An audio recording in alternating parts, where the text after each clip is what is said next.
Hello guys, मैं Gautam. Guys आपका स्वागत है मेरे यूट्यूब चैनल पर। गाइस ये वीडियो है टैली अकाउंटिंग पार्ट 18, जिसमें मैं आज आपको कॉन्ट्रा वाउचर की सभी एंट्रीज़ को बताने वाला हूँ। सभी एंट्रीज़ कौन कौन सी हैं? Cash deposit entry, cash withdrawal entry और एक बैंक से दूसरे बैंक में जब हम फंड ट्रांसफ़र करते हैं तो वो भी हमारी कॉन्ट्रा वाउचर में एंट्री होती है।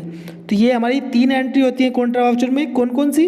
कैश डिपॉजिट, कैश विड्रॉल और एक बैंक से दूसरे बैंक में जब फंड ट्रांसफ़र करते हैं तो वो भी हमारी किस में होती है? कॉन्ट्रा वाउचर में। और गाइस इसी के साथ मैं आपको एक ट्रिक बताने वाला हूँ एंट्री करते समय। तो गाइस इस वीडियो के अंत तक जुड़े रहें। गाइस यदि आपने मेरे चैनल अभी तक सब्सक्राइब नहीं किया है तो प्लीज़ सब्सक्राइब कर दीजिए और वीडियो को लाइक कर दीजिए ऐसी बेनिफिशियल वीडियोज़ के लिए। तो गाइस चलते हैं और वीडियो को स्टार्ट करते हैं। तो गाइस मेरी वीडियोज़ की खास बात ये है, मैं एंट्री करने से पहले एंट्री का रीज़न बताता हूँ, मतलब कि डेबिट क्रेडिट बताता हूँ किस वजह से डेबिट और क्रेडिट हो रही है। यदि आप डेबिट क्रेडिट को समझेंगे किस वजह से डेबिट क्रेडिट हो रही है तो आप एंट्री को कभी भी नहीं भूल पाएंगे। और वीडियोज़ में क्या है, और वीडियोज़ में सिर्फ डेबिट क्रेडिट ही बता देते हैं, उसका रीज़न नहीं बताते किस वजह से डेबिट और क्रेडिट हो रही है। ठीक है गाइस, तो चलते हैं वीडियो को स्टार्ट करते हैं। तो आज का जो हमारा टॉपिक है ये है कॉन्ट्रा वाउचर एंट्रीज, जिसमें कि सबसे पहले मैं आपको बताऊंगा कैश डिपॉजिट एंट्री। जब हम बैंक में कैश जमा करते हैं तो उसकी एंट्री क्या होती है। सबसे पहले मैं आपको एक्सेल सीट पर ये एंट्रीज को समझाऊंगा, फिर प्रैक्टिकल टैली में एंट्री करके बताऊंगा। तो इसकी जो एंट्री होगी वो होगी bank account debit to cash account credit. तो गाइस आपको हमेशा ध्यान रखना है, यदि बैंक का बैलेंस बढ़ता है तो डेबिट होते हैं। यदि बैंक का बैलेंस बढ़ता है तो बैंक को हम डेबिट करेंगे। तो हमारा बैंक का बैलेंस बढ़ा है क्योंकि हमने कैश जमा किया है। ठीक है, कैश जमा करेंगे तो बैंक का बैलेंस भी बढ़ेगा। तो इस वजह से बैंक को हमने डेबिट किया है और कैश को हमने क्रेडिट किया है। ठीक है, तो ये हमारी जो एंट्री होगी वो होगी by OBC bank account debit to cash account credit. तो गाइस मैं आपको अब बताने वाला हूँ बैंक स्टेटमेंट एंट्री में किस नाम से कैश डिपॉजिट की एंट्री शो होती है। सबसे फर्स्ट नंबर पर है कैश डिपॉजिट, उसमें साफ लिखा होगा कैश डिपॉजिट, तो आप समझ जाएंगे। फिर दूसरे नंबर पर है सेल्फ।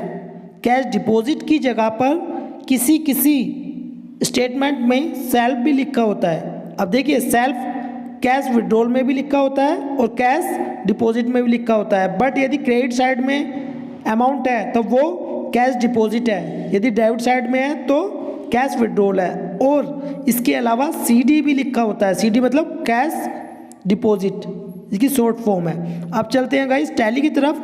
तो मैं सबसे पहले आपको डबल एंट्री मोड में आपको एंट्री करके बताऊंगा। ठीक है, डेबिट क्रेडिट के रूप में। ठीक है, सबसे पहले OBC bank account debit to cash account credit. ठीक है, तो अब हम टैली में करते हैं एंट्री।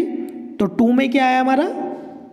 कैश, तो cash account credit by OBC bank account debit. ठीक है, नैशन लिखकर इस वाउचर को सेव कर देंगे। ये जो एंट्री होगी ये होगी कॉन्ट्रा वाउचर में, मैंने पहले भी बताई है। ठीक है, तो ये एंट्री आपको इस प्रकार करनी है, OBC bank account debit to cash account. Guys यदि हम नियम की बात करें तो जो हमारी एसेट्स होती हैं वो यदि बढ़ती हैं तो डेबिट होती हैं। ठीक है, इसलिए बैंक हमारा बढ़ रहा है तो डेबिट हो रहा है, एसेट्स है। कैश भी वैसे एसेट्स ही है, और यदि कम होती है एसेट्स तो क्रेडिट होती है। अब उसके बाद कैश विड्रॉल एंट्री, यदि कैश विड्रॉल की एंट्री क्या होगी? By cash account debit to bank account credit. अब देखिए इसमें कैश विड्रॉल हो रहा है तो बैंक का बैलेंस कम हो रहा है।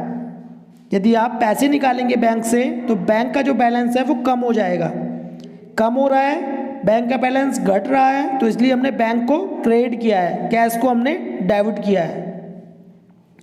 अब गाइस आपको एक एंट्री ध्यान रखनी है, या तो आप कैश डिपॉजिट की ध्यान रखें या कैश विड्रॉल की ध्यान रखें। आप जो भी ध्यान रखेंगे उसका अपोजिट एंट्री होगी। जैसे मान लीजिए हमने कैश डिपॉजिट की हमें अभी एंट्री की थी, अब कैश विड्रॉल की करें बात तो इसमें एंट्री अपोजिट हो जाएगी, उल्टी हो जाएगी। हमने कैश डिपॉजिट में बैंक को डेबिट किया था, अब इसमें बैंक को क्रेडिट कर रहे हैं।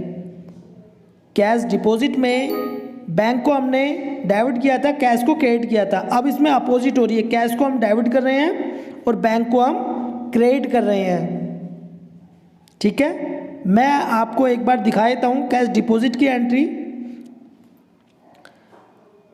तो गाइस इसमें अब क्या है, अब मैं आपको बताता हूँ बैंक स्टेटमेंट में किस नाम से कैश विड्रॉल की एंट्री शो होती है, या किसी भी बैंक स्टेटमेंट में वो WTH के नाम से हो सकती है, WTHRA के नाम से हो सकती है, सेल्फ के नाम से भी हो सकती है और ATM के नाम से भी। अब ATM के नाम से, जैसे मान लीजिए आपने किसी ATM से कैश विड्रॉल किया है तो वो ATM के नाम से भी शो होती है। अब मैं आपको टैली में प्रैक्टिकल एंट्री करके बताऊंगा। तो टू OBC बैंक और बाय कैश अकाउंट डेबिट। ठीक है, तो इस प्रकार ये एंट्री होगी। अब इसमें नेशन लिखकर इस वाउचर को सेव कर देंगे। ठीक है, मैं इसमें नेशन नहीं लिख रहा हूँ टाइम को बचाते हुए। तो हमने जो कैश विड्रॉल की एंट्री करी है इसमें बैंक का बैलेंस कम हो रहा है, इसलिए हमने बैंक को क्रेडिट कर रहे हैं। अब देखिए, आप यदि कैश डिपॉजिट और कैश विड्रॉल की एंट्री देखेंगे तो एक दूसरे की अपोजिट है। चाहे आप कैश डिपॉजिट से कैश विड्रॉल की देखेंगे तो एक दूसरे से अपोजिट है। ठीक है, तो ये वाउचर हमने सेव कर दिया है, कॉन्ट्रा वाउचर। अब मैं बात करता हूँ बैंक फंड ट्रांसफ़र की। यदि आपने किसी और बैंक में फंड ट्रांसफ़र करना है तो उसकी एंट्री कैसे होगी? HDFC bank account debit to OBC bank account credit. अब आप कहेंगे दोनों ही बैंक हैं तो कौन सा बैंक डेबिट करें और कौन सा बैंक क्रेडिट करें? अब गाइस, जिस बैंक में आप फंड ट्रांसफ़र कर रहे हैं वो हमेशा डेबिट होगा। आप जिस बैंक अकाउंट में फंड ट्रांसफ़र कर रहे हैं वो आपका डेबिट होगा। ठीक है, तो हम HDFC बैंक में फंड ट्रांसफ़र कर रहे हैं इसलिए हम इसको डेबिट कर रहे हैं। OBC बैंक क्रेडिट क्यों हो रहा है? क्योंकि बैंक का बैलेंस कम हो रहा है, इसलिए हम इसे क्रेडिट कर रहे हैं। तो ये भी हमारी कॉन्ट्रा वाउचर में होगी। तो to OBC bank by HDFC bank, हम HDFC बैंक में ट्रांसफ़र कर रहे हैं। दोनों ही बैंक अकाउंट हमारे हैं, ठीक है, फर्म के ही हैं, बट हम क्या कर रहे हैं, OBC बैंक अकाउंट से फंड ट्रांसफ़र कर रहे हैं HDFC बैंक में। तो जिस बैंक अकाउंट में फंड ट्रांसफ़र करेंगे वो डेबिट होगा और जिससे कर रहे हैं वो हमारा क्रेडिट होगा। ठीक है, जिसमें कर रहे हैं वो डेबिट होगा और जिससे कर रहे हैं, जिस बैंक अकाउंट से कर रहे हैं वो आपका क्रेडिट होगा। अब आपको F12 प्रेस करना है और ये पहले हमारा डबल एंट्री मोड सिस्टम में था, अब हम इसको सिंगल एंट्री मोड में कर लेते हैं। यस कर देंगे। यस करने के बाद देखिए ये है ट्रिक, आप हमेशा सिंगल एंट्री मोड में ही आपको एंट्री करेंगे तो आपको बड़ी आसानी से कर पाएंगे। अकाउंट में आपको बैंक अकाउंट डालना है, सिर्फ आपको अकाउंट में बैंक का नाम डालना है और नीचे आ जाएगा कैश। अब हमने की है ये कैश डिपॉजिट की एंट्री। और यदि बात करें कैश विड्रॉल की तो आपको ध्यान रखना है, यदि कैश विड्रॉल हो रहा है, सिर्फ और सिर्फ कैश विड्रॉल हो रहा है तो अकाउंट में कैश आएगा और नीचे आ जाएगा बैंक का नाम। सिंगल एंट्री मोड में अकाउंट में कैश आ जाएगा और नीचे आ जाएगा OBC बैंक। ये कॉन्ट्रा वाउचर में सिर्फ कैश तभी आएगा जब हम कैश विड्रॉल करेंगे। अब बात करते हैं बैंक फंड ट्रांसफ़र की।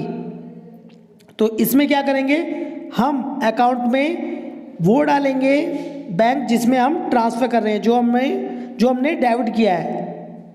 ठीक है, तो हम HDFC बैंक को अकाउंट में डाल देंगे और नीचे आ जाएगा OBC बैंक, कितने हैं, 50,000 रुपये। ठीक है, इस प्रकार ये सिंगल एंट्री मोड में हमारी बैंक फंड ट्रांसफ़र की एंट्री होगी। तो मैं उम्मीद करता हूँ आपको कॉन्ट्रा वाउचर की ये तीनों एंट्रीज समझ में आ गई होगी, cash deposit entry, cash withdrawal entry और फंड ट्रांसफ़र एंट्री। तो गाइज़ ये वीडियो आपको कैसी लगी प्लीज़ कमेंट बॉक्स में ज़रूर बताएं, और वीडियो आपको अच्छी लगी हो तो प्लीज़ लाइक कर दें और इस वीडियो को शेयर करें अपने फ्रेंड्स के साथ। वीडियो देखने के लिए धन्यवाद।